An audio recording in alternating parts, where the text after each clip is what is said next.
Bonjour, début de semaine, on est super content de vous retrouver. C'est le Réveil de l'Alpe, c'est maintenant. J'ai deux invités à découvrir absolument. Venez les découvrir chez nous.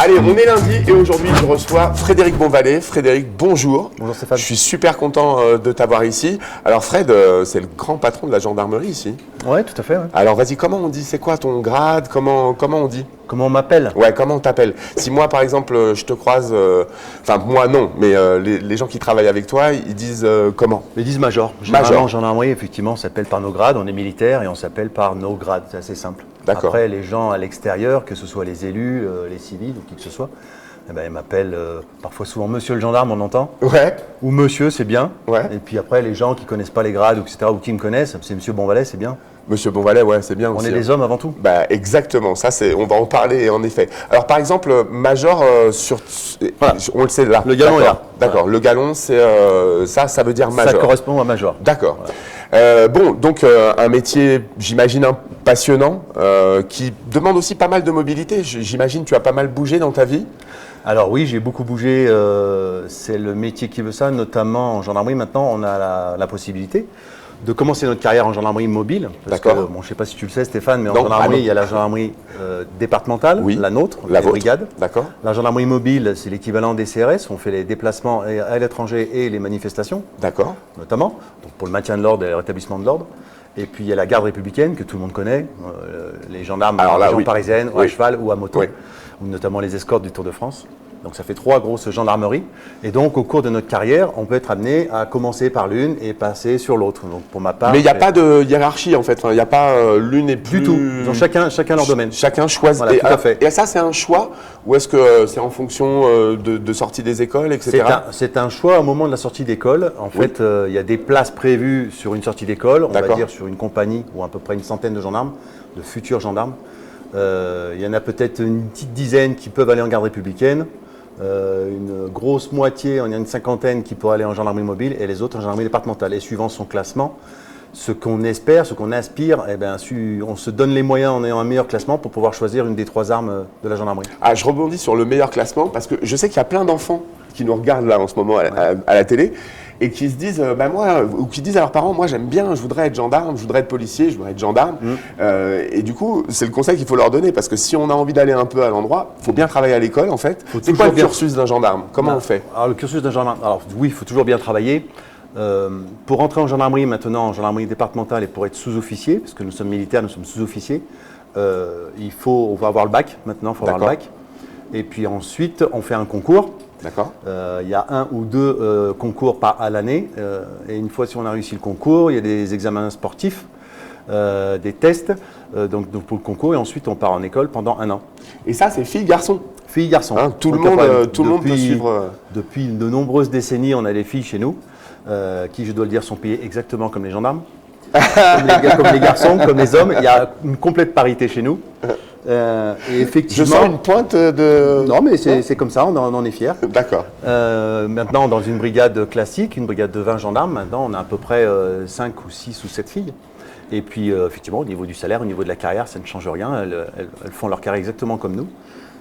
Pour ce qui est de l'école, je disais, ça dure à peu près 12 mois en sortie d'école. Et puis après, on choisit, donc, ce que je disais tout à l'heure, gendarmerie départementale ou mobile, etc. Ou mobile, ok. Après, il faut effectivement avoir un peu l'appétence pour ce métier un peu particulier. Oui, parce que en fait, on voit toujours, nous les gendarmes, nous les gens qui se baladons sans les uniformes, on voit les gendarmes toujours à intervenir, à faire de la prévention, etc. Mais tu es un manager aussi, c'est-à-dire qu'il y a un moment où tu manages une équipe. Moi, en tant que commandant d'unité, oui, comme je commande la brigade de Bourdoisan, effectivement, je suis censé gérer les personnels qui sont à l'unité. Alors, je fais leur service, on prévoit les aléas de la journée, parce que dès qu'on commence une journée, on ne sait jamais comment elle se termine et comment elle va tourner la journée. On prévoit des services, on prévoit des accueils pour les gens qui nous posent plainte. Je suis sûr que ça fait partie des choses que tu aimes dans ton métier, de ne pas savoir ce qui va se passer ce soir. Ça fait partie vraiment c'est une petite adrénaline et à chaque fois les journées sont différentes, quoi. Et c'est vraiment un des rares métiers où on ne fait jamais la même chose toute la journée. On a l'impression que les gendarmes font à peu près, mais toute la journée, c'est différent. Complètement. On a une palette d'activités diverses dans la journée. Et d'ailleurs, recentrons-nous un peu sur la palette d'activités des gendarmes à l'Alpe d'Huez. Alors, je sais que vous êtes basé à Visil, je crois. Bourdoisan. À Bourdoisan, pardon, excuse-moi. Alors, je sais que vous êtes... Je refais. Je sais que vous êtes basé à Bourdoisan, mais il faut monter quand même à Bourdoisan. Alors, comment ça se passe, en fait, enfin, de Bourdoisan à ici, comment ça se passe? C'est quoi la spécificité pour vous d'être en station? Donc en fait, Bourdoisan, c'est une brigade territoriale qui gère donc tout le secteur de l'Oisin. D'accord. D'accord. Donc pas que l'Alpe, donc tout le secteur de l'Oisan, ouais. Sauf les 2 Alpes. Donc les 2 Alpes, il y a une brigade qui est à part. Tout le reste, les 17 autres communes plus Bourdoisan sont gérées par nous. D'accord. D'accord. Donc on est 15 gendarmes pour faire ça. Forcément, basse saison, c'est à peu près gérable, si ce n'est que le territoire, le secteur est énorme. Et très, très, très grand. En revanche, concernant l'hiver et l'été, on a des renforts de gendarmes extérieurs qui viennent nous appuyer pour qu'on puisse faire face à l'afflux touristique. C'est ça. Donc pour ce qui est de l'Alpe d'Huez, au reste de l'année, saison creuse, on monte de temps en temps assez régulièrement comme nos autres communes. On les visite, on fait des patrouilles, on fait de la surveillance, on prend contact avec les élus, avec les administrés, avec les gens. On constate quand il y a des infractions. Et pour ce qui est de l'Alpe d'Huez, là on a un renfort d'une 12aine de gendarmes sur l'Alpe d'Huez. Pendant les vacances. Pendant les vacances, et 4 sur Oris-en-Oisan. D'accord. Donc ça nous fait un renfort en tout d'une 15aine de gendarmes sur le secteur pendant la durée hivernale. Et vous patrouillez sur les pistes? Alors, bonne question. On patrouille sur les pistes. Je ne sais pas si c'est le bon mot. C'est très bon mot, Stéphane. Tu aurais pu dire vous me promenez sur les pistes, mais non. Non, tu vois, je ne l'ai pas dit. Ça, c'est moi qui avec la brigade de la bonne humeur, ça, c'est moi qui me balade sur les pistes. On patrouille sur les pistes de manière assez régulière pour garantir une présence, pour prendre contact avec un peu les skieurs, leur donner un peu les règles, voir qu'il n'y a pas d'abus, on met pas de radar sur les pistes, mais on fait attention à ce que les gens fassent pas n'importe quoi. Le savoir-vivre, dans l'attente, dans les remontées. On fait le tour, généralement, on va voir un peu les restaurants d'altitude, savoir si ça se passe bien, notamment aussi pour la prévention des vols de ski, parce que malheureusement, ça existe encore un petit peu. Ah oui, c'est vrai que les vols de ski, alors, tu crois que c'est que des vols ou des fois il y en a qui essayent un peu de... Alors, on pense qu'il y a une partie peut-être de déclaration, tout ça pour avoir pour toucher un peu l'assurance, pour récupérer, mais globalement, il doit exister quelques vols de ski dans certains établissements. Après, c'est pas la majorité, il y a beaucoup moins de vols de ski que de vols à la roulotte dans les véhicules, dans les grandes villes, des trucs comme ça. Mais de manière régulière, dans la semaine, on prend en charge des plaintes de vols de ski. Donc ce qu'il faut, c'est que les gens ils soient un peu vigilants. Quand on a une paire de skis à soi chère, on essaie de faire attention, on les met et on essaie de regarder un petit peu. Même si parfois les restos d'altitude sont vigilants avec leur personnel. Quand on a des skis de location, même si on a des assurances, on fait en sorte de ne pas se les faire dérober. Oui. Il peut arriver parfois que les gens se trompent. Donc ils déclarent un vol de ski, mais alors que la personne qui les a prises s'est trompée et a pris les mauvais skis, en pensant que c'était les siens, etc. Et parfois on les retrouve plus tard. Il y a aussi parfois, malheureusement, et ça fait partie un peu de la prévention de l'alcoolique contre l'alcoolisme. Parfois, il y a des gens, effectivement, boivent un petit peu trop, même en resto d'altitude, et peuvent aussi se tromper de ski, ou oublier carrément leur ski et descendre en benne, etc., se dire non, on avait les skis en haut, etc. L'avantage, c'est qu'il n'y a pas de sens interdit. Non. Donc déjà, ils ne prendront pas les... Là, ça va, ils savent qu'il faut descendre. C'est ça. Mais quand même, on le dit et on le redit, faites bien attention sur les pistes, c'est pas anodin. Vous jouez avec votre santé, vous jouez avec vos genoux. Donc faites la fête, amusez-vous. Mais attention de ne pas prendre plus de risques que ce qu'il n'en faut. Il faut faire très attention. Le casque de manière... Je suis sûr que quand vous vous baladez et que vous voyez quelqu'un sans casque, vous lui dites. Oui, bien sûr, il faut le dire. Alors après, moi, je fais partie de la génération qui a commencé à skier sans casque. Moi aussi. Génération bonnet. Oui. Mais maintenant, on fait l'effort, on le met, bien évidemment. Nous, on patrouille, évidemment. Et effectivement, c'est bien plus sécurisant, quoi. Parce que si on se considère comme bon skieur, on essaye de ne pas tomber. Et donc, le casque, on pourrait penser qu'il est inutile. Mais malheureusement, il existe des collisions entre skieurs. Et le casque est vraiment utile dans ce cas-là, oui. Tout à fait. Toi, tu es arrivé quand dans cette belle région de l'Oisan? Tu es arrivé l'année dernière, je crois? Bientôt un an. Ça fera bientôt un an, au 1er mars. Ça veut dire que tu as vécu un Tomorrowland? J'ai vécu un Tomorrowland. C'est un peu de boulot, non, pour vous, le Tomorrowland? Ouais, c'est pas mal du boulot. Ouais, c'est pas mal. C'est pas mal de boulot. On a également des renforts en gendarmerie. Le Tomorrowland attire à chaque jour 10-12 000 personnes sur toute la station. Donc ça dure une semaine avec des temps plus forts du mardi au samedi. Mais ça s'est pas trop mal passé l'année passée. Quand on voit les 8500 festivaliers qui sortaient du main stage à 2h et quelques du matin, dont certains qui avaient eu peut-être quelques excès d'alcool, mais légers. Mais ça ne s'est pas si mal passé. Ils étaient assez assez sérieux, respectueux. Dans l'ensemble, on a un bon souvenir. Ah, bon, c'est l'état d'esprit de Tomorrowland de toute façon. Et puis c'est aussi le fait d'être là, de faire de la prévention. De toute façon, tout le monde sait que vous êtes là autant pour protéger les gens, Bien sûr, surtout. que pour vérifier qu'en effet, il n'y ait pas de choses, d'infractions qui se fassent. Mais vous êtes là aussi pour protéger les gens et surtout dans ces moments-là. On est surtout là pour protéger, effectivement, pour ajouter une présence visuelle. Ça se voit, on est en uniforme. Bien sûr. Et pour de la prévention, etc. Mais effectivement, ce que je disais tout à l'heure, les festivaliers sont assez respectueux. Ils font attention. Et le Tomorrowland bénéficie d'un gros service de sécurité. C'est vrai. Qui gère aussi. J'imagine que vous travaillez en synergie tous les deux. Tout à fait. Il y a toujours des gendarmes qui sont notamment dans le PC sécurité pendant toute la durée du Tomorrowland. D'accord. Bon voilà, on a appris plein de choses sur ton métier. Maintenant, j'ai envie de savoir des choses sur toi. Oui. Alors, tu m'as déjà un petit peu répondu. Donc, tu es arrivé l'année dernière à l'Alpe d'Huez. Oui. Alors, du coup, est-ce que je peux dire que c'est ton métier qui t'a amené ici, puisque tu as été nommé ici, tu as choisi, tu as coché la case bourdoisan, ou est-ce que de toute façon, on vous déplace d'année en année? C'est quoi un peu un cycle pour toi? C'est combien, 5, 10 ans? Pour nous, alors en gendarmerie, quand on veut rester gendarme et qu'on n'a pas passé certains examens, ou qu'on n'a pas l'ambition de gravir dans les échelons ou prendre des galons, on peut rester assez longtemps dans la même unité. En revanche, quand on veut avoir certains galons ou qu'on prend les examens officiers de police judiciaire qui ensuite donnent le grade de chef, après adjudant-chef, c'est très calé, ça entraîne généralement une mutation. Et donc, pour ma part, c'est mon dernier galon de ma carrière. Donc, toute ma carrière, je l'ai faite en région lyonnaise, principalement. Ah, pas au loin. début en escadron de gendarmerie mobile dans les Alpes d'Haute-Provence, en escadron montagne. D'accord. Ensuite, un autre escadron de gendarmerie mobile en région lyonnaise. Et ensuite, mon travail de brigadier classique en région lyonnaise pendant plus d'une vingtaine d'années. Et puis, à l'approche de ce choix de carrière pour être major, enfin, je souhaitais commander une brigade. Je souhaitais commander une brigade en montagne. Et effectivement, on a la chance depuis maintenant presque une décennie de choisir des postes qui nous intéressent. Et notre hiérarchie, nos ressources humaines nous postent à l'endroit que l'on a demandé, si à la place et si tout convient, si notre... Voilà, c'est une histoire de points, j'imagine. Exactement, de classement, etc. etc. Mais donc, généralement, maintenant, les gendarmes qui sont mutés avec le galon, ils ont choisi leur unité. Et pour ma part, parmi toutes les unités que j'ai mises, Bourdoisan était la première. Ah, et tu as eu ton premier choix. J'ai eu mon premier choix sur mes 15. D'où ton sourire, ton bonheur à être ici. D'où mon bonheur. Et à vivre ici. Ouais. T'en partiras plus? Ah non. Ouais. Je ne pense pas du tout. C'était vraiment. Déjà, j'aimais beaucoup la montagne. Tu sais que sur la quarantaine d'invités qu'on a à peu près dans toutes les émissions, tu es à peu près la 39e personne à me dire je ne partirai plus jamais d'ici. On va tous être là. C'est ça. Bientôt, l'Alpe d'Huez, 3000 habitants. Fred, on me fait signe derrière. Il y a toute l'équipe de Guigui qui me dit attention, vous êtes long, il faut continuer. Mais c'était passionnant tout ce qu'on s'est dit. On a un petit jeu à la fin qui est toujours le même petit jeu. Je te mets une musique, il faut que tu me donnes le nom du chanteur ou de la chanteuse ou du groupe. Ouais. Et même si tu as le titre, je me donne 2 points aux gendarmes. Je dois danser ou pas? Tu fais ce que tu veux. Alors, Monsieur Georges. Jamiroquai. Jamiroquai, exact. T'es un danseur, t'aimes ça le dance floor? Oui, bien, ouais. Donc on peut même te retrouver de temps en temps dans les dance floors ici?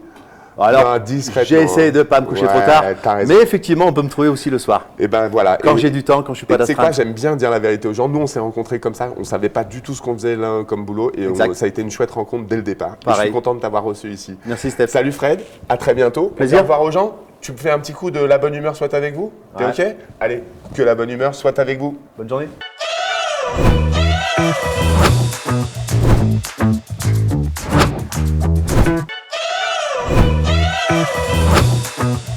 Voilà, mon deuxième invité aujourd'hui, c'est Thomas. Salut Thomas. Salut Steph. Comment ça va? Ça va super bien.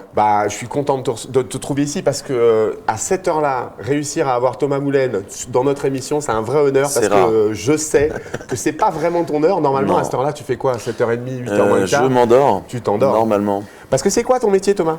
Moi, j'ai racheté un bar à l'Alpe d'Huez en 2018 avec un associé qui s'appelle Maverick, le Zoo Bar, qui est situé dans le Vieille Alpes. Voilà. Dans la rue? La rue de la Soif. Ah ouais, moi aussi je l'appelle comme ça. Voilà. Elle a un vrai nom quand même, normalement. La rue du Coulé. La rue du Coulé, c'est 141 rue du Coulé, exactement. Exact. Juste pas loin d'en face de la gendarmerie. En face de la gendarmerie, à côté de l'Igloo Club, les caves, etc. La MoMA, le Smithies. D'où le nom de la rue de la soif, hein, on l'a tous débaptisé un petit peu Exactement. comme ça. Et bon, donc là, tu me dis, il y a une partie bar, il y a une partie snack. Vous ouvrez à quelle heure? Alors oui, on a racheté déjà un snack cet été. Ouais. On a racheté un snack cet été. C'est un snack de nuit pur et dur. D'accord. On peut y commander, emporter à partir de 21h30 jusqu'à 5h, 5h30. En fait, c'est toi qui nous sauves le soir quand on n'a pas eu le temps d'aller dîner, Exactement. etc. C'est toi qui nous sauves. En sortie de bar, sortie de boîte, voilà. Ah non, mais des fois en sortie de boulot, hein, parce que tu sais, il y a plein de gens, tous les gens qu'on a reçus ici, ils bossent jusqu'à très très tard. Ouais. Donc ouverture comme ça autour de 22h, 23h 21h30. 21h30, voilà, jusqu'à 5h, 5h30, ça dépend de ce qu'il y a. D'accord, dans donc snack, donc on propose kebab, burger, frites, panini. D'accord. Voilà. Et le Zoubar, il a cette particularité. Alors là, je le sais parce que je vous suis sur les réseaux sociaux. Et d'ailleurs, tiens, dis à tout le monde les réseaux sociaux, où est-ce qu'on peut trouver? Alors vous pouvez nous retrouver sur Instagram, le Zoubar ADH. Alors Zou, ou Zoubar comme le ADH. zoo. Zoo, exactement. Z-O-O-B-A-R-A-D-H. Parce que nous, on le dit à l'américaine, mais... Exactement. Ouais. Sur Facebook, Zoubar aussi. Voilà. D'accord. Tout simplement. Et donc là, vous avez toutes les infos. C'est-à-dire que si vous voulez savoir quelle soirée se prépare pendant la semaine... Ouais, on met pas mal de stories, on partage des soirées à thème toutes les semaines. Comme ça, on voit l'ambiance. Exactement. Juste avant d'arriver. Exactement. Voilà. Alors, comment ça se passe? Parce que quand on est en saison comme ça, il y a beaucoup de monde qui veut venir chez toi. Donc, j'imagine on a un physio à l'entrée qui filtre un petit peu. On a un pour agent pas que de ce sécurité. soit non plus trop plein à On a un l'intérieur. agent de sécurité qui filtre pas mal. D'accord. Après, on essaye de faire au mieux et pour d'avoir tout le une monde belle puisse venir. clientèle et que tout le monde puisse venir exactement. Exact. C'est parfois compliqué, mais on s'en sort. Pour nos amis fumeurs qui, je vous le rappelle, doivent mettre leur mégot dans les cendriers, on a une chouette terrasse aussi dehors. Très belle terrasse. On peut en profiter. Agréable l'été comme l'hiver. Oui. Exactement. Ouais. Qu'est-ce que je voulais dire? Oui, c'est ça que je voulais dire. Donne-nous quelques thèmes, s'il te plaît, de soirées que tu développes assez régulièrement. On va faire des soirées avec des partenariats de boissons, Ouais. avec des kits cadeaux. On va faire des soirées avec des DJ guests. On a également un DJ résident 6 jours sur 7 qui va jouer selon les soirées un style particulier ou pas. D'accord. On va faire des soirées électro. Est-ce que tu fais des trucs pour les semaine. vieux comme moi où de temps en temps il y a des années 80? Et bien sûr, on fait une kitsch en général où on va jouer Appelle-moi un kitsch. petit peu tout. T'as raison. Tu es kitsch, Stéphane, je rigole. si, tu peux le On faire. en fait une par mois à peu près, on va dire Ouais. toutes les 3 semaines, un mois. D'accord. Voilà. Et c'est vraiment varié en termes de musique. Hein. C'est vrai. Et puis tu t'adaptes aussi à l'actualité. Quand on est Bien pendant sûr. Halloween, on a une super soirée Halloween avec des décos de dingue. C'est des heures et des heures et des heures de décoration. Hein. Alors vous faites tout ça c'est vraiment en ce qu'on équipe? aime. On fait ça en équipe, bien sûr, avec le DJ, un petit peu coup de main de certains clients ou de nos copines.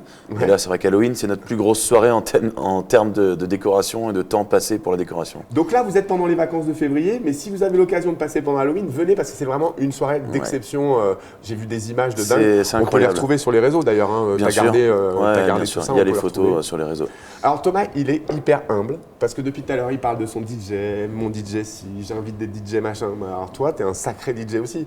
T'es un plus que Je suis un sacré DJ intercommunal. Intercommunal, c'est-à-dire. Hein. Non, normalement, il est international, mais moi, je vais rester sur le communal. Moi, je trouve que t'es trop humble. Tu mixes même sur le Tomorrowland. Ouais, en tant que le DJ local, bien sûr, Ouais. depuis 2019. Ouais. C'est un régal. Je sais que t'es un fan de Tomorrowland. C'est génial, bien sûr. Ouais. Bah, c'est le rêve de tout DJ du monde entier, j'ai envie de dire. Mais carrément. Et tu vas voir le Tomorrowland en été quand c'est l'été? Oui, bien sûr. J'ai même joué en 2019 Non.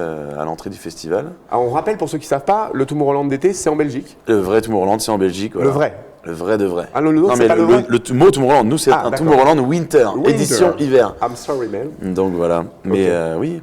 Et qu'est-ce que tu joues alors? Qu'est-ce que tu aimes jouer? T'es plutôt Moi, ce que j'aime électro jouer- speed, électro cool. House, tech house, techno, D'accord. Latin house, voilà. C'est ce que j'aime personnellement. Jouer un peu. Ça, c'est ce que t'aimes. En plus, tu arrives à jouer ce que t'aimes personnellement. C'est ça, en fait, les grands DJ, ils ont de la chance parce qu'ils peuvent jouer ce qu'ils aiment Je ne personnellement. suis pas un grand DJ, je suis un gros DJ. Oh non, mon Tom. Mais non. Jeu pas de du mots.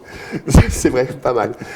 Bon, donc ça, c'est ta vie au quotidien, c'est Ouais. ta vie. Alors, pour rien te cacher, tu fais partie de cette nouvelle génération d'entrepreneurs à l'Alpe d'Huez qui apporte beaucoup à l'Alpe d'Huez. Et donc, ça nous fait vraiment plaisir de t'avoir là. C'est aussi pour ça qu'on voulait Merci t'avoir de là. l'invitation. Et c'est important que des gens de ta génération aussi reprennent des affaires comme ça. Ouais. Donc, au nom de tout l'Alpe d'Huez, merci Tom Bah, de merci le faire beaucoup, avec ton merci à équipe vous. parce que c'est vraiment bien de le faire. Merci. Bon, moi j'ai une question. J'aimerais savoir ton premier rapport, ton premier pas à l'Alpe d'Huez, comment ça s'est passé? Tu nous as déjà donné 2-3 réponses, mais comment ça s'est passé vraiment? Alors, j'ai été DJ résident avant de racheter le bar, bien sûr, pendant presque 10 ans. J'étais en Suisse 2 hivers. Ensuite, à Vaujany, donc la station qui est Qui est juste à côté. accolée à l'Alpe d'Huez, Bah, exactement. Et je sortais un petit peu la nuit ici, après avoir fini à Vaujany. Toi, tu sors? Un petit peu, D'accord. légèrement. D'accord. Et par la suite, l'année d'après, j'ai été DJ résident au Cave pendant 1 an. D'accord. Qui est juste en face de chez toi maintenant. Exactement. Et ensuite, 4 ans à l'Igloo, le club qui est en face. Aussi. Sur le même trottoir cette Voilà. fois-ci. Ouais. Et par la suite, on a décidé avec mon associé Maverick de racheter le zoo qui était fermé depuis 1 an et demi.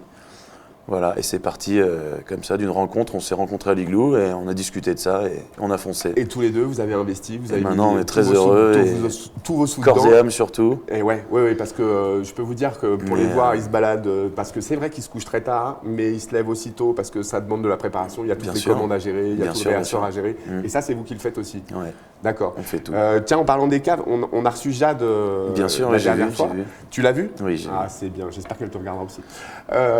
En fait, vous êtes une famille dans la rue de la Soif. On ne peut pas parler Exactement. vraiment de concurrence, c'est une concurrence Non, saine, et on s'entend tous et bien. vous faites pas tous la même chose. Quand on a besoin d'un coup de main, on appelle quelqu'un, l'un Les ou glaçons. l'autre. On est tous ensemble. En ce moment, c'est les glaçons. Les glaçons. J'ai reçu hier ma machine à glaçons. Ouais, enfin, ma alléluia. deuxième machine à glaçons, une grosse machine à glaçons. Très bien. Il me manque un plombier maintenant pour installer tout ça, mais ça ne Oh, devrait j'en pas connais- tarder. J'en connais un. Moi J'ai aussi. j'ai un ami, on a le même, un peu barbu, non? Non, mais Ah, on, pas a, celui-là. on un a autre. trouvé. Ça y on est, a t'as trouvé. Ok, d'accord. Voilà. Bon, bah c'est super. Tom, donc là, tu viens de nous dire ton premier rapport à l'Alpe. Je vais te poser la même question que je pose un petit peu à tout le monde. Tu as quand même le temps de te poser de temps en temps. Tu as quand même le temps de prendre le temps pour toi. Non, c'est compliqué en saison. Waouh. Alors, hors saison, même si c'est l'été, Hors saison, ouais. donne-moi l'endroit où t'aimes aller te poser avec ta chérie ou tout seul Ah ouais, même pour l'été, regarder ouais. un petit peu comment ça se passe, etc. Est-ce Mais que tu je as un endroit pense que fétiche à l'Alpe beaucoup d'Huez? aiment cet endroit, je vais dire le lac Besson. Mais comment? C'est Et original, ça? tout autour de ce lac Besson. Ouais. Après, j'aime beaucoup Brande Ouais. et le col de Sarenne, qui est très joli aussi l'été. Et ton rapport avec le ski? Bon, je me doute que t'as pas beaucoup de temps, mais est-ce Moi, je que ne est-ce peux que pas t'aimes ça? skier. C'est vrai, tu peux pas Non, skier? j'ai un Mince. problème de santé Ah, mince. physique sur ma jambe gauche D'accord. qui m'interdit de skier. D'accord. J'aimerais beaucoup. Parce que Mais t'as skié, J'ai skié avant étant ton jeune. petit problème? Ouais, voilà, Ouais. jusqu'à l'âge de 14-15 ans. Donc c'est peut-être un peu ce qui t'a attiré vers l'Alpe aussi? Pas du tout. Non. Non, non, non. Comme ça. J'étais DJ et je voulais faire des saisons et bouger constamment. D'accord. L'été, être plutôt à la l'hiver, mer. monter. Exactement. D'accord, Voilà. ok. Mais maintenant, ça y est, c'est fini. T'es en Maintenant, fixe, c'est fini, tout je le temps. suis. Bah, on est Oui, ouvert parce presque que à l'année. Donc, quasiment à l'année, faut c'est travailler. c'est vrai que Voilà. même en intersaison, nous qui habitons ici, on aime bien aller te voir. C'est un peu plus calme, alors C'est ça. c'est pour ça que c'est assez cool pour Ouais. nous. Et on aime bien aller te voir. Et en effet, tu fais partie des rares établissements qui sont encore ouverts Ouais. à ces moments-là. Et ça, c'est pas mal non plus. Bon, Tom, on arrive à la fin de notre interview. Bien sûr. On a toujours un peu le même protocole à la fin. Je vais te donner un mot et tu vas devoir me trouver une chanson qui correspond à ce mot. Ok. Alors, à chaque fois, j'essaye de trouver des mots qui vous correspondent. J'ai pas été très créatif, mais je te demande, et je le fais en anglais, je te demande de me trouver une chanson qui contient le mot feeling. Alors je fais exprès de chanter une autre, hein, mais. I got a feeling. If you're not gonna be for good night. Vous êtes chanteur. Merci Thomas, mais pas du tout. Par contre, je suis pratiquant de vos soirées, c'est pour ça que je connais ces chansons-là. Bon, on a passé un super moment avec Thomas. Je vous rappelle le Zoubar qu'on trouve dans la rue de la Soif. Éclatez-vous, allez voir Thomas, faites-lui des coucous, dites-lui ah t'étais beau à la télé, il adore ça.